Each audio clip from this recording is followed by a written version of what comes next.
প্রিয় দর্শক, আজকে আমাদের অতিথি হচ্ছেন ঢাকা কমার্স কলেজের শিক্ষার্থী, যিনি এবার অ্যাডমিশন টেস্টের জন্য এলিজেবল, বিভিন্ন জায়গায় অ্যাডমিশন দিয়ে বেড়াচ্ছে এবং আশানুরূপ ফলও পাচ্ছেন।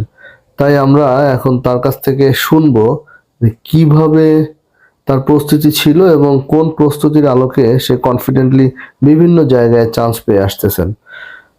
ধন্যবাদ। আপনার নাম এবং পরিচয় দিয়ে যদি কথা বলা শুরু করতেন। Thank you. Thank you. আমার নাম সিফাত। আমি ঢাকা কমার্স কলেজের HSC 25 এর একজন স্টুডেন্ট, সায়েন্স ব্যাকগ্রাউন্ডের। তো আমার ইচ্ছা ছিল ভার্সিটি এ ইউনিটে এক্সাম দেওয়া, সেই হিসাবে আমি ডিউ এ ইউনিট সবার মতন ওটাই ফার্স্ট চয়েস হিসেবে রাখছিলাম। বাট দেন প্রিপারেশন নেওয়ার ক্ষেত্রে মনে হয়েছে যে আসলে ব্যাকআপ প্ল্যান রাখা উচিত, সেজন্য গুচ্ছ পর্যন্ত টার্গেট রাখছি। এখন দেখা যাক কি হয়। আর প্রিপারেশনের কথা যদি বলি তাহলে সেক্ষেত্রে আমার মনে হয় কনসেপ্ট ক্লিয়ার রাখা অ্যান্ড কোয়েশ্চেন ব্যাংক প্র্যাকটিস হচ্ছে the prime way to get success. That's it. আচ্ছা, আর পিছনের রেজাল্ট আসলে ফ্যাক্ট না। অনেকের ক্ষেত্রে শুনলাম 4 পয়েন্ট পেয়েও তারা এই ইউনিটের ভালো ভালো সাবজেক্টে চান্স পেয়েছে এবং তাদের জন্য রেজাল্ট ফ্যাক্ট না। আসলে সেটার সাথে কি একমত?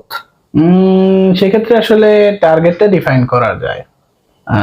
যাদের রেজাল্টটা আসলে একটু স্লাইটলি খারাপ হয়েছে সেক্ষেত্রে আসলে সিলেকশন হয় যেসব অ্যাডমিশন টেস্টে, যেমন BUET and then other engineering and medical certain universities, ওগুলোকে আসলে অ্যাভয়েড করা উচিত। ওটা ছাড়া তেমন কোথাও আসলে জিপিএ ডাজন্ট ফ্যাক্ট।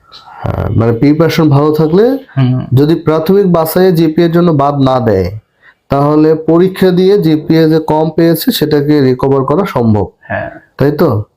আচ্ছা, এখন 9 থেকে যদি প্রিপারেশন ভালোভাবে নেয় কেউ একজন স্টুডেন্ট, যদি মনে করে 9 থেকে একদম 12 পর্যন্ত এই 4 বছর সে পড়ার মধ্যে মনোনিবেশ করে, সাবজেক্টিভ সকল সাবজেক্টে ভালো পড়াশোনা করে, তাহলে তার সাকসেসটা খুব সহজে অর্জন করা পসিবল, তাই না? সেক্ষেত্রে আসলে রেগুলারিটি মেইনটেইন করাটা সবথেকে বড় টাফ। কারণ টাফ না, যারা করে, হ্যাঁ সেটা তো অবশ্যই, যারা করবে তারাই তো ভালো কিছু করবে, রাইট? সে অর্থে সেটা উত্তম না যদি 9 থেকে একদম 12 পর্যন্ত টার্গেট করে? জি অবশ্যই।